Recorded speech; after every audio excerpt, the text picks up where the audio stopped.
Join me as I dive into the world of bizarre herbal remedies and challenge myself to see if any of these can actually rival modern medicine. In the past, before the advent of modern pharmaceuticals, people relied heavily on herbal remedies to cure their ailments. These remedies were often passed down through generations and were trusted by many. But as modern medicine took over, these remedies were largely forgotten and replaced with synthetic drugs. Today, we're going to take a step back in time and explore some of the most bizarre herbal remedies that once rivaled pharmaceutical medicine. It's fascinating to think that just a century ago, people were using plants and herbs to cure everything from headaches to tuberculosis. These remedies were often untested and unproven, yet they were widely used and trusted by many. So, what made them so popular? And why did they eventually fall out of favor? The historical context of these remedies is crucial to understanding their popularity. In the 18th and 19th centuries, modern medicine was still in its infancy, and many people were skeptical of doctors and hospitals. Herbal remedies offered a more natural and accessible alternative to traditional medicine. They were also often cheaper and more widely available, making them a more attractive option for many people. As we delve into the world of herbal remedies, it's hard not to be struck by the sheer number of different plants and herbs that were used to cure various ailments. From the exotic and unusual to the mundane and ordinary, it seemed like every plant had a use. But as we explore these remedies further, it's also hard not to be skeptical. How could people have trusted these remedies so blindly, without any scientific evidence to back them up?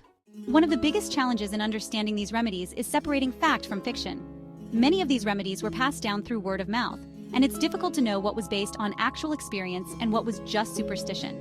Additionally, many of these remedies were often used in conjunction with other treatments, making it hard to know which was actually responsible for any perceived benefits. Despite these challenges, it's clear that many people passionately believed in the power of these remedies.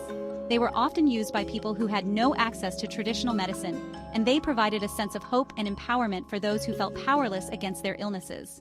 In today's world, it's easy to be skeptical of these remedies. We have access to a wealth of scientific knowledge and evidence-based medicine, and it's hard to see how these remedies could possibly compare. But as we explore these remedies further, it's also important to remember that they were often used by people who had no other options. As we continue to explore the world of herbal remedies, it's clear that there's still much to be learned from the past.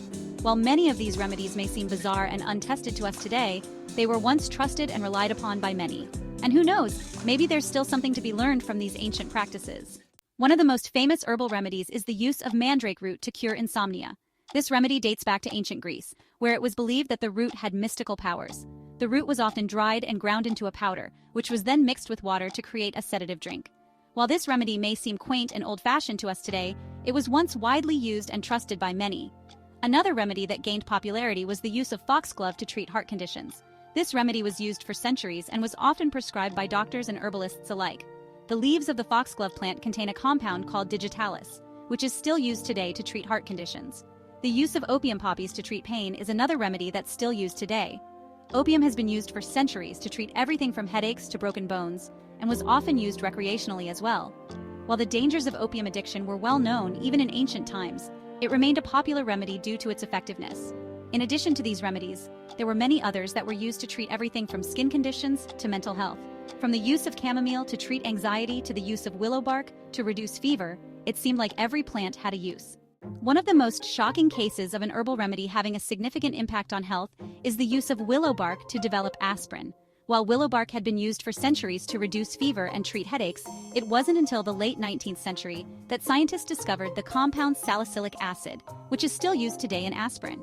Another case study that's particularly intriguing is the use of foxglove to treat heart conditions.